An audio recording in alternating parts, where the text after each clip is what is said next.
देखिए, आज फिक्र की शुरुआत वक्फ संशोधन बिल से, जिसे करीब 7 महीने के बाद इंतजार के बाद आज लोकसभा में पेश किया गया। इस पर दिन भर बहस होती रही लोकसभा में। बहस इस वक्त भी जारी है। पहले बहस का वक्त रात 8 बजे तक था, जिसे 2 घंटे बढ़ा दिया गया।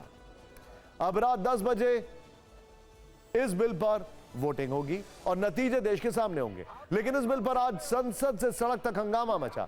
सरकार इस बिल को मुस्लिमों के हित में बता रही है तो विपक्ष इसे संविधान विरोधी कह रहा है। दोनों के अपने अपने दावे हैं, अपने अपने तर्क हैं। आज दोपहर 12 बजे केंद्रीय अल्पसंख्यक मंत्री किरण रिजिजू ने लोकसभा में वक्फ संशोधन बिल पेश किया, जिसे उम्मीद एक्ट का नाम दिया गया है। बिल पेश करते हुए किरण रिजिजू ने सबसे पहले उस शंका का समाधान करने की कोशिश की जिस पर सबसे ज्यादा चर्चा रही है।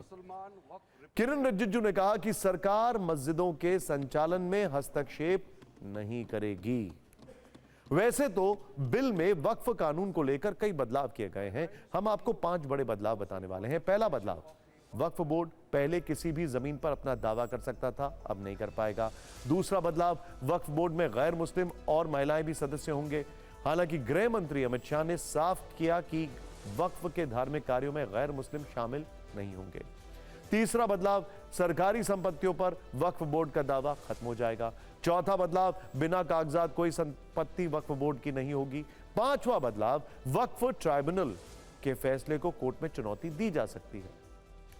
वैसे तो आज लोकसभा में बहस सुनने का दिन है, लेकिन रील्स के जमाने में जब संसद से देशव्यापी नीति तय हो रही हो तो उसे नजरअंदाज नहीं करना चाहिए और गौर से सुनना और समझना चाहिए। इसका प्रबंध हमने किया है। पहले यह समझ लेते हैं कि अगर यह बिल कानून की शक्ल लेता है तो वक्फ पर किसका कितना कंट्रोल होगा, मतलब सरकार का कितना और वक्फ का कितना कंट्रोल होगा। इस वक्त विमर्श का सबसे बड़ा और चर्चित सवाल यही है, क्या सरकार संशोधन के जरिए वक्फ बोर्ड को कंट्रोल करना चाहती है? क्या सच में ऐसा है? इसे समझने के लिए इस बिल में जो बड़े प्रावधान किए जा रहे हैं वो देखिए। इस बिल में कुल 3 तरह के बड़े बदलाव किए जा रहे हैं। पहला बदलाव, वक्फ बोर्ड के स्ट्रक्चर में बदलाव। दूसरा, वक्फ बोर्ड की प्रॉपर्टी पर नियंत्रण। तीसरा, वक्फ की विवादित प्रॉपर्टी का निपटारा। बोर्ड के स्ट्रक्चर में 5 बड़े बदलाव होंगे। पहली बार 2 महिला सदस्यों को शामिल किया गया है। 2 सदस्य गैर मुस्लिम होंगे। मुस्लिमों के पिछड़े वर्गों से भी सदस्य होंगे। बोहरा और आगा खानी मुस्लिमों के लिए अलग वक्फ बोर्ड बनेगा। सेंट्रल वक्फ बोर्ड में 3 सांसद होंगे। जरूरी नहीं है कि सांसद मुस्लिम हो। सवाल है कि वक्फ बोर्ड पर कंट्रोल किसका होगा?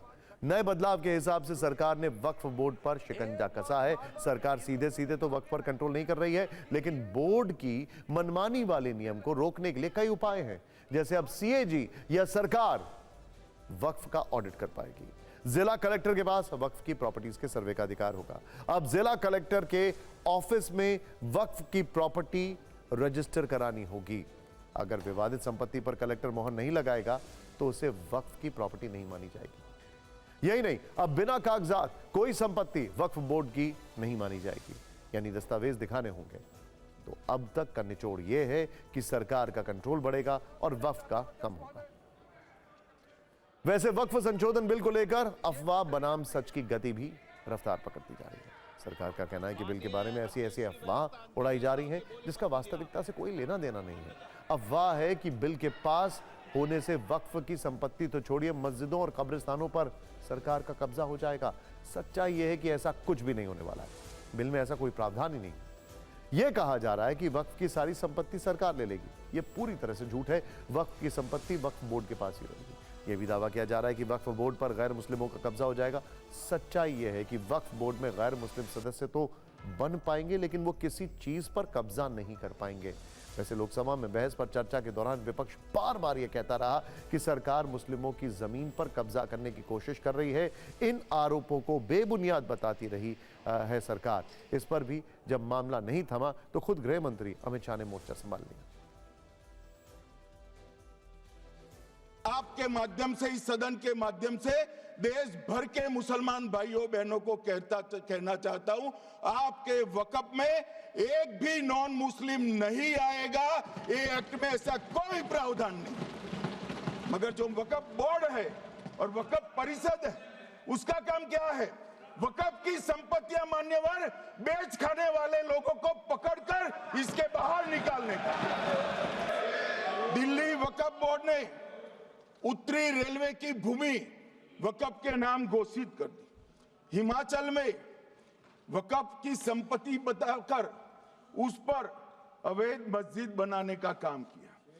वक्फ जो कि मुस्लिम भाइयों की धार्मिक क्रियाकलाप और उनके बनाए हुए दान से ट्रस्ट है, उसमें सरकार कोई दखल करना नहीं चाहती है। मुतवल्ली भी उनका होगा, वाकिफ भी उनका होगा, वक्फ भी उनका होगा। सैकड़ों साल पहले किसी बादशाह ने दान किया, हमारी भाषा में कहो तो धर्मादा किया।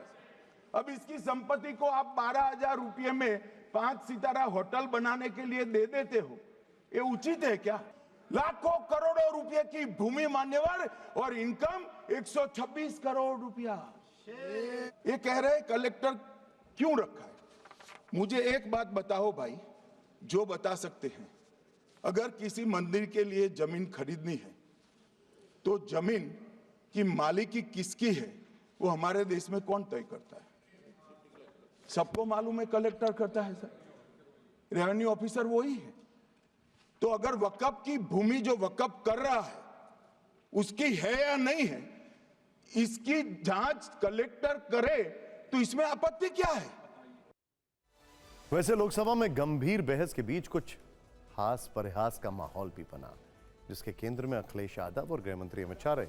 दोनों के बीच कुछ व्यंग बाण चले, हंसते मुस्कुराते हुए थोड़ा कटाक्ष हुआ और सदन में ठाके भी लगे। अगर आपने ये नहीं सुना तो बहुत कुछ मिस कर देंगे।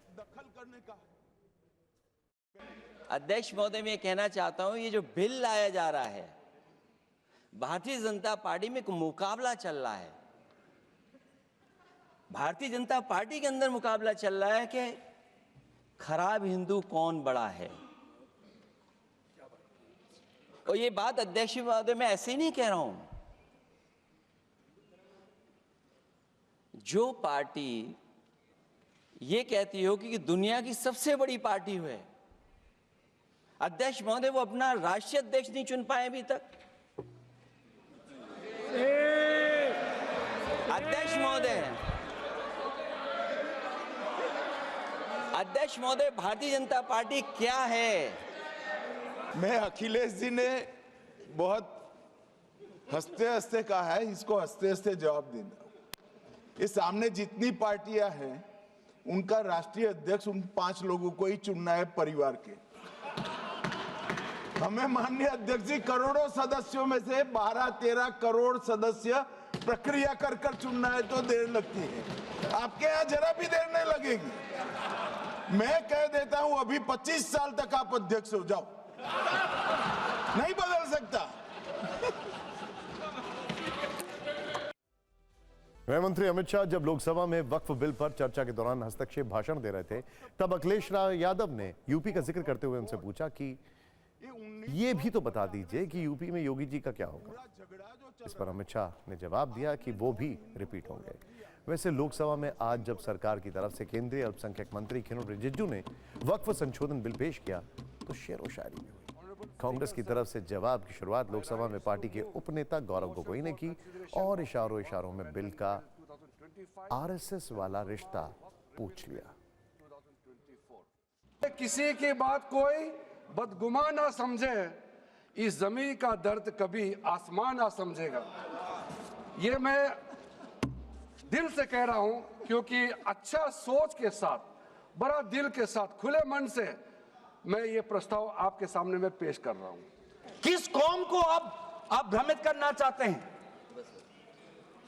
बार बार उस कौम को जिसने भारत की स्वतंत्रता की लड़ाई लड़ी है। अगर आज हम ये संशोधन लेके नहीं आते तो जिस सदन में हम बैठे हैं, ये पार्लियामेंट बिल्डिंग, इसको भी क्लेम किया जा रहा था। एयरपोर्ट, बसंत विहार, और अगर नरेंद्र मोदी जी का सरकार नहीं आते, अगर यूपीए का सरकार कंटिन्यू रहता, तो क्या क्या बिल्डिंग को नोटिफाई किया जाना था। 23 सन के वर्ष में 4 बार माइनॉरिटी अफेयर्स कमेटी की बैठक हुई। मैं आदरणीय सरकार से दरखास्त करूंगा कि इन 5 सरकारी मंत्र जो मीटिंग हुई मिनिस्ट्री ऑफ माइनॉरिटी अफेयर्स का, उनका मिनट्स टेबल पे रखे। एक भी मीटिंग में नया वक्फ अमेंडमेंट बिल चाहिए उसका जिक्र भी नहीं हुआ था, जिक्र भी नहीं हुआ। तो मैं तो यही पूछना चाहता हूं कि अगर नवंबर 2023 तक मिनिस्ट्री ऑफ माइनॉरिटी अफेयर्स ने यह वाजे भी नहीं समझा कि नया एक बिल लाने की जरूरत है, मैं तो बस इतना ही पूछना चाहूंगा कि यह bill ministry of minority affairs ने बनाया या किसी और दूसरे विभाग ने बनाया? कहां से आया यह बिल, कहां से आया?